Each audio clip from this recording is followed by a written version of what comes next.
No, 96, up to 96, I think. That generation does not want kids.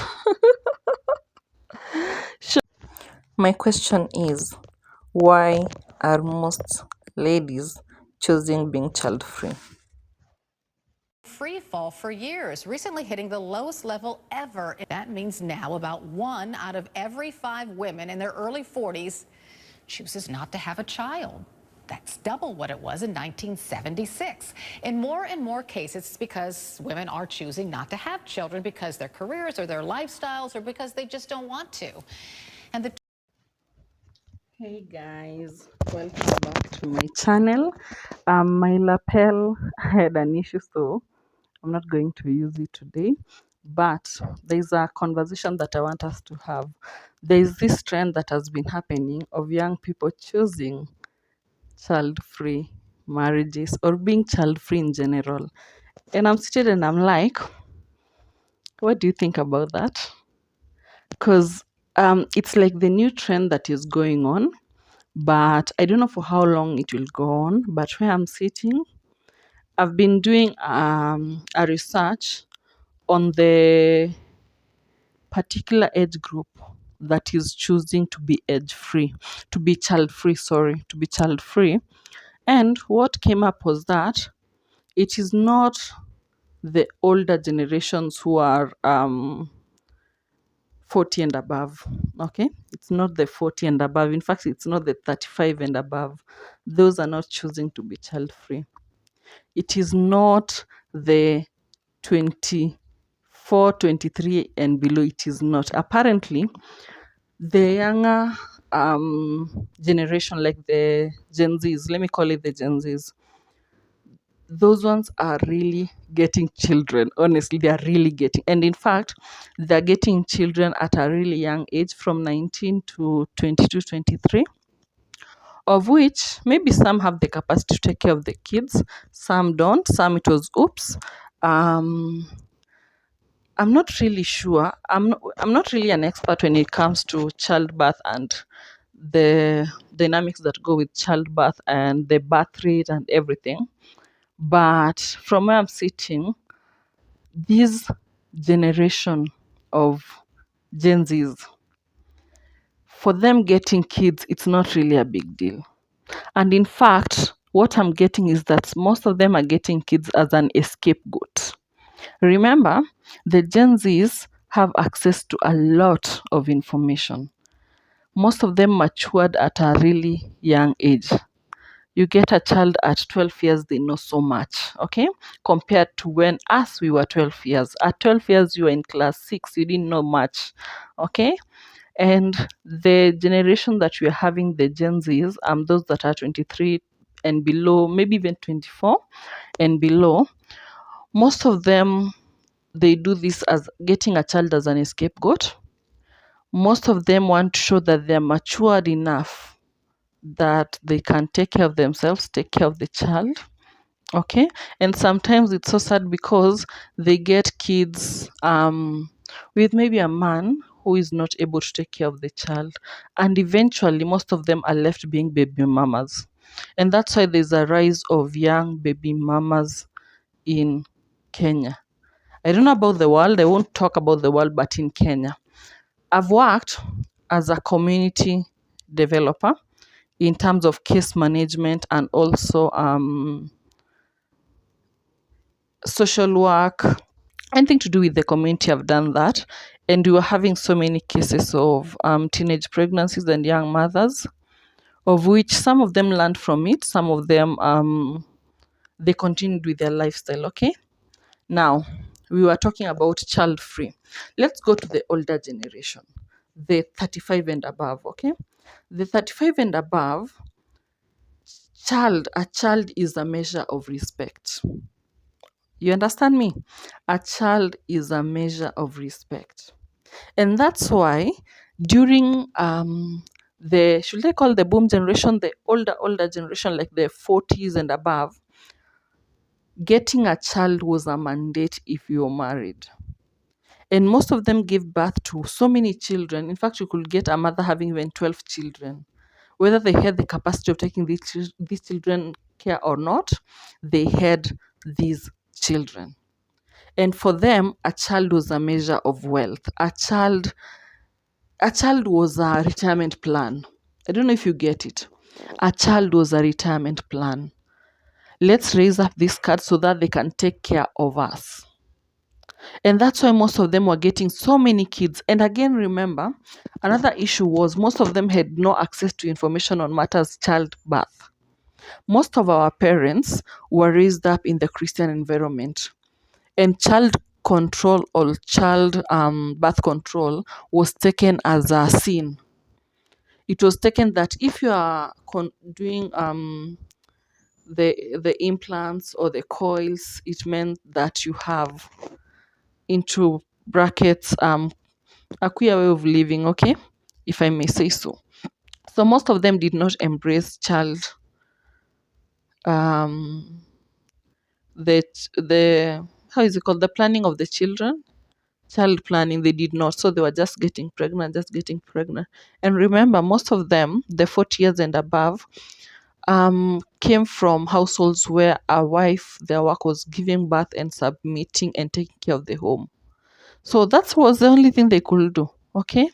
And if you are not able to get a child, the husband will find another wife that could give birth on your behalf, of which most of them tried their best to at least have so many kids.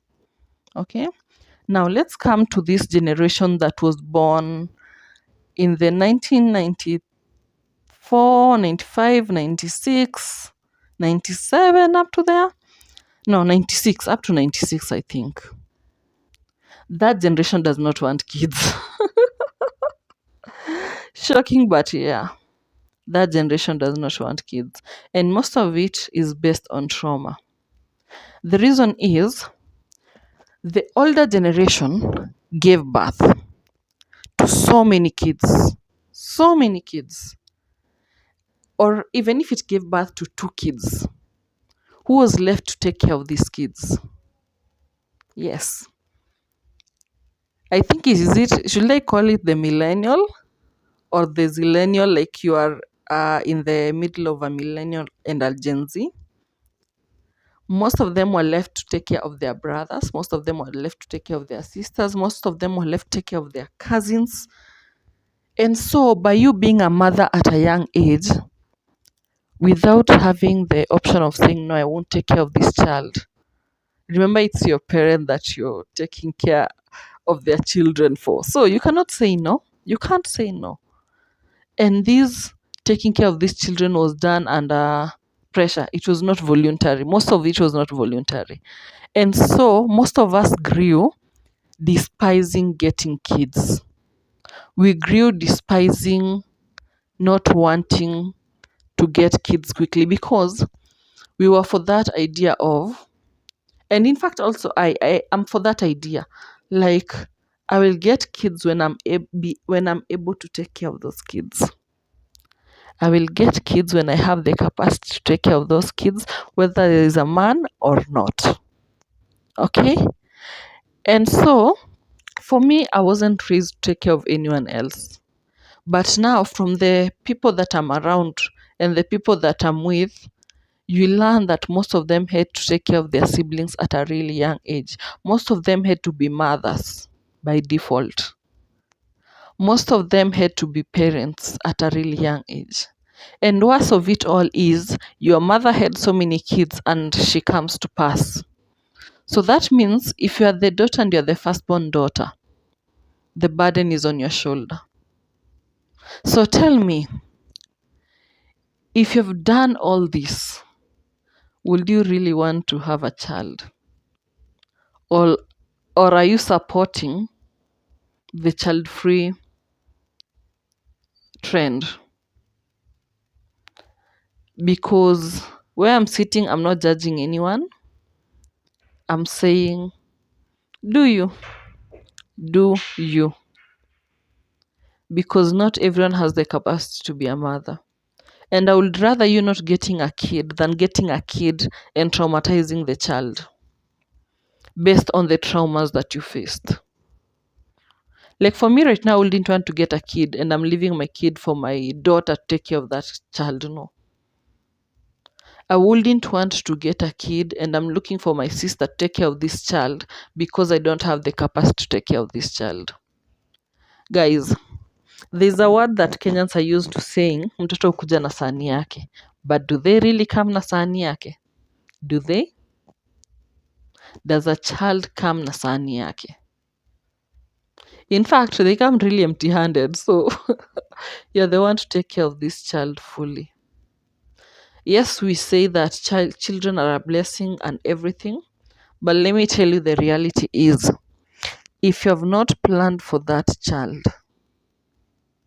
you'll face something. You'll face those challenges. It's a must you'll face them. Because how are you going to take care of this child? Yes, people will support you, but for how long? And remember, if you observe really well, if you're from a family that was taken care by relatives, you lack honor. You really lack honor. They will treat you badly. They will turn you into house helps.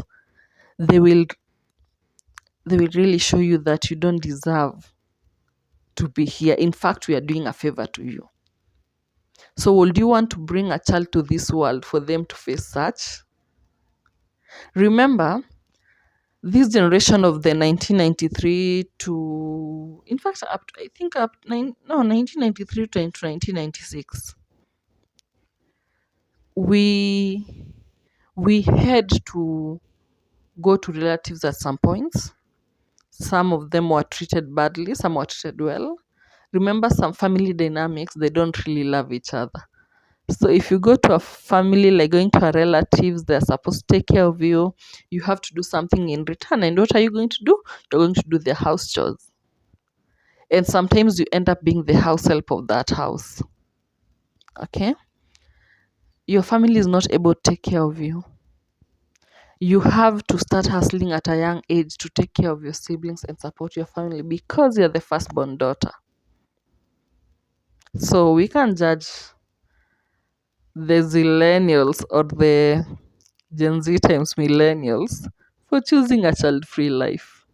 We can't really judge them. And again, we can never be too sure of our wealth because you might be okay today, get a child, you are financially stable, complications happen, and now you have to use a lot of money in the hospital, and again you go broke. That one we understand, and that one was unforeseen. But if you're able to protect yourself against getting children that you're not able to take care of, the better. And the better for the society. Because for me, how I was raised by my mom, she really struggled for me. And the reason why I have respect for from a lot of people around me, it's because my mom never went and dumped me somewhere to be taken care of. My mom took the burden on her shoulder fully. Okay? Up to this point. And for me, I'm sitting, I'm saying I cannot bring my child for them to face challenges. No, I have to wait until I'm able to take care of this child. And that's why a lot of young people are choosing being child free because if you're not able to take care of yourself with the capacity that you have, how will you be able to take care of a child? Either way, it's a discussion that you can engage in the comment section. Let me know. Will you just get a child unplanned? And if you ever got a child who is unplanned, how is the struggle or how is the blessing to you? How is the blessing? Because some of them might be a blessing, but I'm sure at some point it was a struggle. It was a struggle. Anyway, also I think we were really pushed with the agenda of teenage pregnancy at our age. Remember, at our age, it's when we were seeing was it Tuju? No. That priest, those STI videos that we were watching on gonorrhea, syphilis, and the likes, and they were pushing really the agenda of eradicate teenage pregnancy. And at our time, it really caught up. Like we were like, no, we are not getting pregnant while young. No, we are not. And up to this day, you might get your 29, but you are still afraid of the teenage pregnancy. Okay, but yeah, let's open the discussion. Why do you think this trend of child free is happening right now, and not with the Gen Zs and not with the older generation, but with the 1993 generation to the 1996 generation? Why? And if you're an older generation and you have a child, or you're choosing being child free, why? Let me know. Let me know. Maybe you have better reasons. Let me know. Otherwise, it's been real. Please subscribe to this channel if you haven't. I'm happy to be with you. We'll be doing these sit downs more and more and more. Yeah. And also, we'll be doing the vlogs that you've been doing. But otherwise, bye.